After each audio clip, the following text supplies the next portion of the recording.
بلوچ متحدہ محاذ کی organising committee کا اجلاس آج سدھی گوٹ ملیر میں سینئر سیاستدان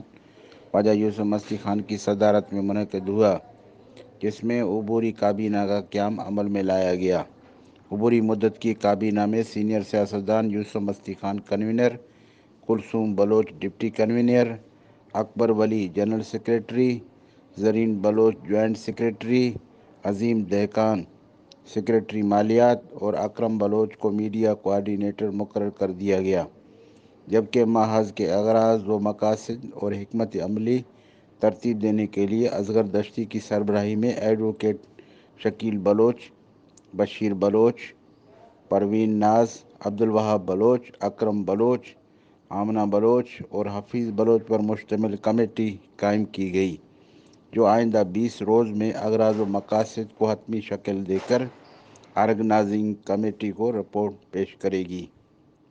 اس موقع پر بلوچ متحدہ محاذ کے کنوینر یوسف مستی خان کا کہنا تھا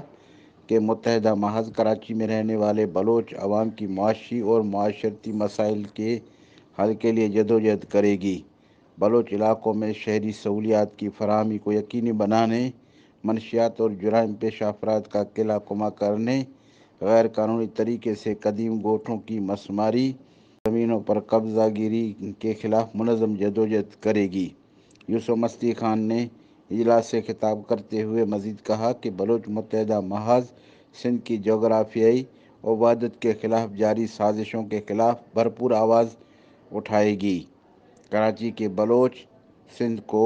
اپنی دھرتی ماں سمجھتے ہیں، اس لیے وہ سندھ دھرتی کے خلاف جاری سازشوں کے خلاف صف اول کا کردار ادا کرتے رہے ہیں اور ادا کرتے رہیں گے، جبکہ متحدہ محاذ بلوچستان میں جاری انسانی حقوق کی خلاف ورزیوں کی تدارک کے لیے اقلیت، مزدور، کسان اور خواتین کے غصب شدہ